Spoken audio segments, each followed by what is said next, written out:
The world stopped on that humid night in August 1997, a moment frozen in the collective memory of billions. The announcement was a jagged blade to the heart of the public Diana, Princess of Wales. The woman who had redefined what it meant to be royal was dead. For 27 years, her image has remained vibrant, her smile etched into every corner of pop culture. Yet for many, the reality of her departure felt like a scripted lie. For a long time, the grief was so profound that even her own sons, William and Harry, admitted they simply refused to believe she was gone. They lived in a world where she was just in hiding, waiting for the right moment to return. But while the public mourned, her final resting place remained a fortress of silence, hidden away on a remote island, sealed tight against the prying eyes of the world, until now. In a move that has sent shockwaves through the foundations of the British monarchy, the tomb has been quietly, almost invisibly, reopened. What was found inside that lead-lined casket has not brought the closure many expected. Instead, it has unearthed a series of questions so haunting and so precise that they threaten to rewrite the final chapter of the 20th century's greatest tragedy. The decision to disturb the silence of Althorpe was not born from a desire for sensationalism, but from a mounting pressure that had been simmering within the forensic and legal communities for decades. This wasn't a sudden dramatic royal decree. It was a cold, calculated step driven by inconsistencies that modern technology could no longer ignore. An independent team of forensic experts operating without any influence from the royal family was granted access to the remains. Led by Dr. Amelia Carver, a forensic anthropologist whose career has been defined by unraveling the mysteries of the most high-profile cold cases in history, the team approached the site with a clinical detachment that masked the immense stakes of their work. When they finally reached the coffin, they found the lead casing in pristine condition. This was crucial. The lead-lined interior had acted as a time capsule, slowing the natural processes of decay and preserving a biological record that was far more detailed than anything investigators could have studied in the chaos of 1997. Using advanced 3D imaging and molecular analysis, the team began the grueling process of re-examining the injuries that claimed the life of the people's princess. While the initial findings appeared to validate the official reports, broken bones, internal hemorrhaging, and massive blunt force trauma consistent with a high-speed collision, the experts soon stumbled upon a series of anomalies that did not fit the physics of the crash. Some injuries appeared to have been sustained after the impact, suggesting a movement or a handling of the body that was never documented in the original French medical files. Even more disturbing was the discovery of missing time in the post-crash medical records. Key entries from the hospital in Paris were either left blank or had been physically excised from the archives. Why were the records incomplete? Why did the physical clues in the tomb point to a different sequence of events than the one told to the world? These weren't just the whispers of conspiracy theorists anymore.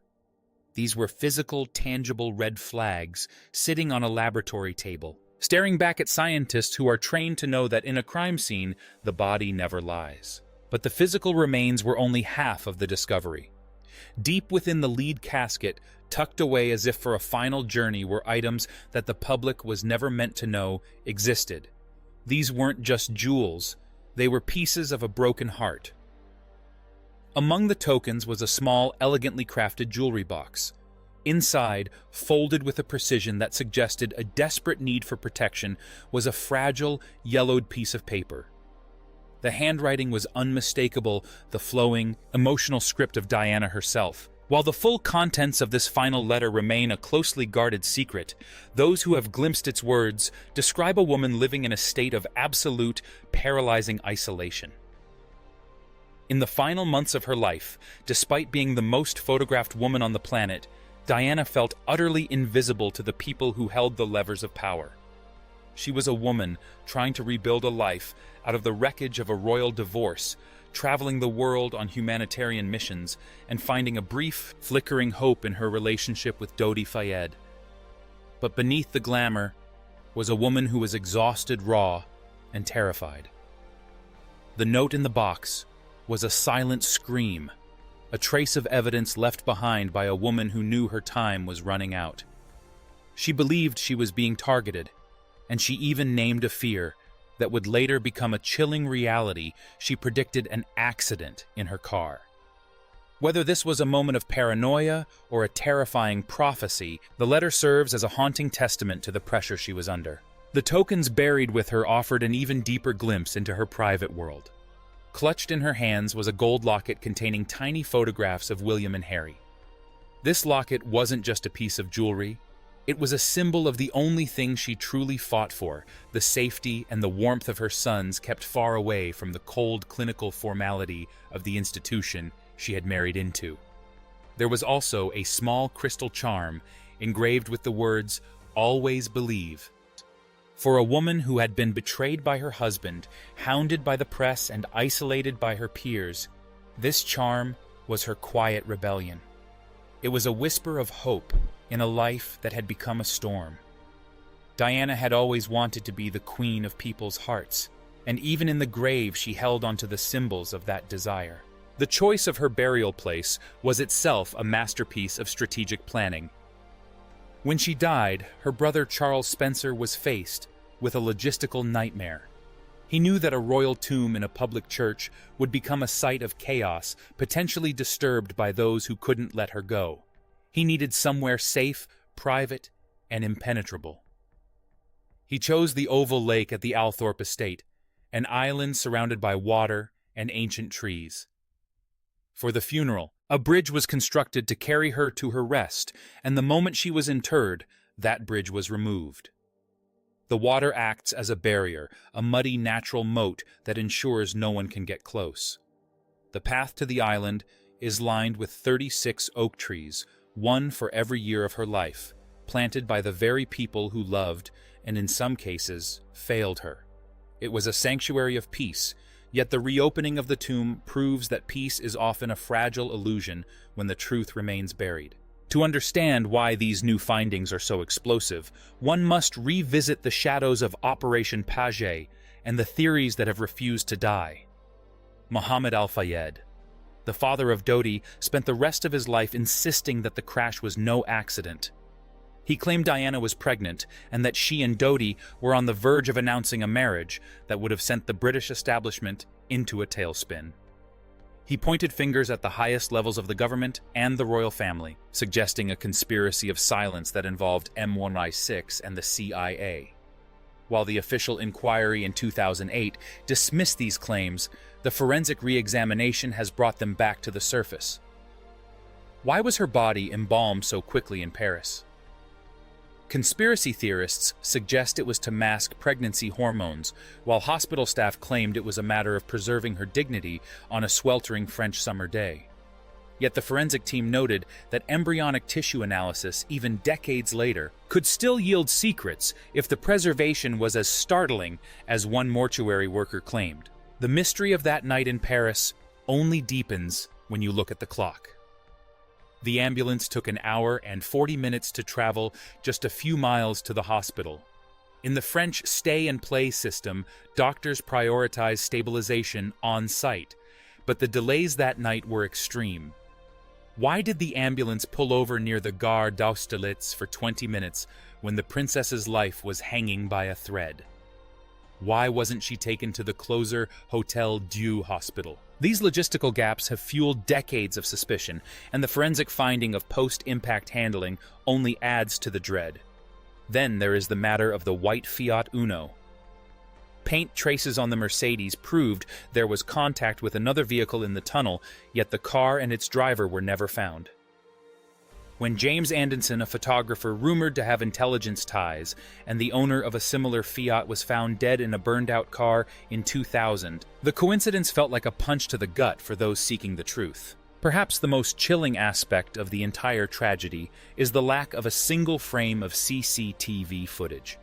In 1997, Paris was already a city of 1,000 eyes, yet not one camera captured the Mercedes on its high-speed flight from the Ritz to the tunnel. The traffic camera directly above the crash site was allegedly switched off at 11 p.m. for the night. The silence of the cameras mirrors the silence of the witnesses. Even Trevor Rees-Jones, the only survivor, claimed a total loss of memory regarding the crucial moments before the impact. It is a story full of holes, a narrative where the most important pages have been torn out. The reopening of the tomb also revealed a final poignant connection. Tucked into her hand was a rosary gifted to her by Mother Teresa. It is a haunting detail considering the two women died just days apart. It serves as a reminder that Diana's life was defined by a spiritual search for meaning, even as she was surrounded by the material wealth of a kingdom. She was a woman who shook the hands of AIDS patients without gloves, who walked through active minefields in Angola, and who made the invisible people of the world feel seen. She used her title to break down walls, yet she couldn't find a way to break down the walls that were closing in on her own life. After 27 years, the tomb of the Princess of Wales has been closed once again, but the secrets it surrendered are now out in the light. Each item uncovered the locket, the charm, the prophetic letter is a piece of a puzzle that the world is still trying to solve. These aren't just sentimental trinkets. They are evidence of a woman who knew she was being hunted and who tried to leave a trace for the future to find. Her death wasn't just a tragic car crash. It was the culmination of years of pressure, fear, and a desperate struggle for a freedom she was never truly allowed to have. The People's Princess didn't need a crown to rule.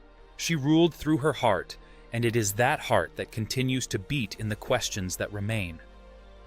Her sons William and Harry carry her legacy forward each in their own way, but they both live in the shadow of a night in Paris that changed everything. The reopening of the tomb didn't bring the peace her brother Charles Spencer hoped for on that island. Instead, it proved that as long as the truth is hidden, Diana will never truly be at rest. She remains a figure of light and shadow, a woman who changed the world with a handshake and a smile, and whose final words, written in a jewelry box and buried beneath the soil of Althorpe, continue to haunt the halls of power. The mystery of Diana is the mystery of the 20th century itself, a story of glamour betrayal and a woman who was too human for the institution she served. As the water of Oval Lake continues to act as a barrier to her grave, the truth has found a way to bridge the gap, reminding us that even in the deepest silence, the Queen of Hearts still has a story to tell. The forensic anthropological report from Dr. Carver's team hinted at one more discovery that was kept from the official summary: the presence of a foreign substance on the cocktail dress Diana was wearing, a section of which had been meticulously removed before the body was ever returned to the UK. This leads to the most dangerous theory of all, that the crash was not meant to kill, but to disorient, and that the final outcome was an intervention that went tragically wrong. The bright flash, seen by witnesses in the tunnel, a tactic often used by intelligence agencies to cause temporary blindness in drivers, remains one of the most persistent and credible details of that night. If the goal was to stop the princess from moving forward with a life that threatened the status quo, then the tragedy of the Pont de l'Alma was the ultimate horrific success. Diana's legacy is not found in the stones of her tomb or the gold of her jewelry. It is found in the way she moved the world to care. She didn't just talk about the suffering of others, she stood in it with them. Her walk through the minefields in Angola pushed governments to sign treaties that saved thousands of lives. Her touch calmed the dying and gave dignity to the discarded. She was a woman of immense childlike desire for good, yet she was surrounded by a world of adult calculations and cold maneuvers. The reopening of her tomb is a reminder that the world owes her more than just a monument. It owes her the truth.